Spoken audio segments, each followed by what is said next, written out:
दिव्यांश महाराज जी, आपके चरणों में कोटि कोटि प्रणाम।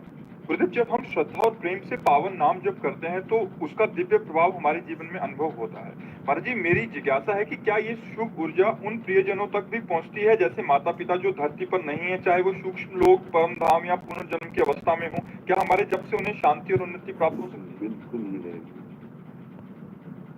इस शरीर से जिसका जिसका संबंध रहा है, यदि ये पाप कर्म करेगा तो उन संबंधियों को दुख पहुंचता है, और यदि पुण्य कर्म करेगा तो सुख पहुंचता है।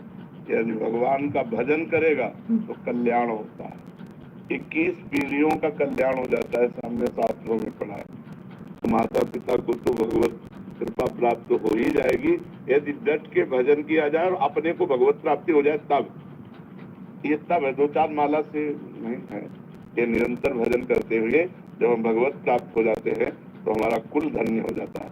सो कुल धन्य उमासुन जगत पूज्य सुपनीत श्री रघुवीर परायण जी जन उपज विनीत। भगवान शंकर कहते हैं, हे उमा सुनो, वो कुल धन्य हो जाता है जिसमें विनय संपन्न गंभीर गुण वाला भगवान का भक्त पैदा होता है, जो निरंतर भगवान का नाम जप करता है, वो अपने कुल को पावन कर देता है।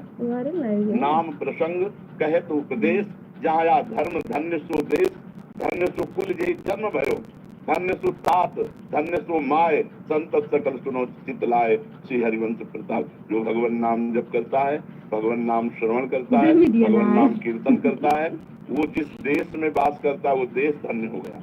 जिस कुल में जन्म लेता है वो कुल धन्य हो गया। माता पिता है वो धन्य हो गए, तो धन्य धन्य हो जाता है। सातरति सातरति सा लोकान तारयति, वो खुद तर सकता है, खुद तर जाता है, लोगों को तार देता है जो भगवान का भजन करता है। भजन में बड़ी सामर्थ्य है, पर डट के भजन करें। 2-4 माला की बात नहीं, निरंतर भजन जो कर रहे हैं वो अपने कुल को भी पावन कर देते हैं।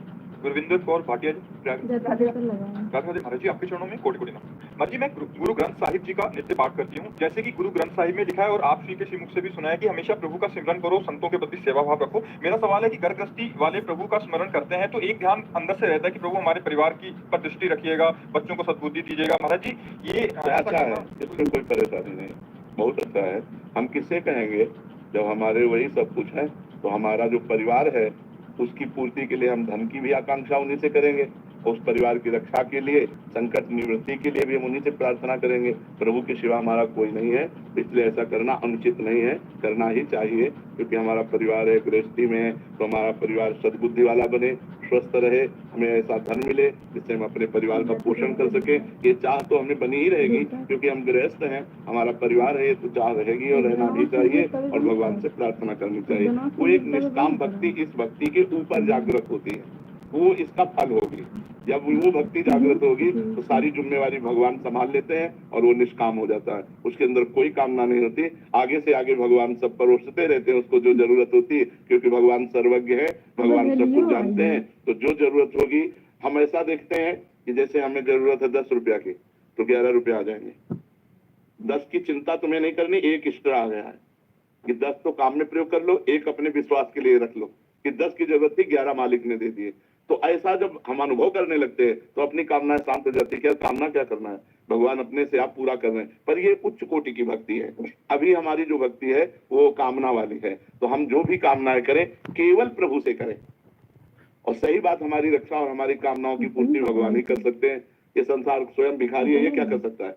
जिससे तुम मांग रहे हो वो भी मांगने वाला है, जिससे तुम मांग रहे हो वो भी मांग रहा है, उसके अंदर भी कामना है, तो वो हमें क्या तृप्त कर सकता है? तृप्त तो वो कर सकता है जो जगत का मालिक है, इसलिए हमें उसी से मांगना चाहिए। वो हमारा पिता है, वो हमारा स्वामी है, हम उससे मांग सकते हैं। पर मांग तभी पूरी होगी जब 2 बातें होंगी, या तो तुम्हारा अनुष्ठान जोर का होगा, भजन तो पूरी होगी, या भाव जोर का होगा। भजन भी नहीं है लेकिन भाव लग गया कि प्रभु अब तुम ही बचा सकते हो, तो निश्चित चमत्कार हो जाएगा। जैसे द्रौपदी जी का अंतिम भाव जुड़ा कि अब तो कोई रक्षा करने वाला नहीं, तो गोविंद वस्त्र बन गए, भगवान के वस्त्र ही बन गए। जब गजेंद्र को पता चला कि अब की झटके में ग्राम मुझे डुबो देगा, तो हरि, तो भगवान उसी समय आकर के एक जब बिल्कुल एक तार कनेक्शन होगा तब तुम्हारी बात सुनी जाएगी। भगवान का फोन नंबर क्या है? भाव। भाव बिन सुनी पुकारे मैं कभी सुनता नहीं, और भाव पूरित तेरे ही, तेरे माने पुकारना, भाव पूरित तेरे ही करती मुझे लाचार है। जब सब जगह से आशा विश्वास खत्म हो गया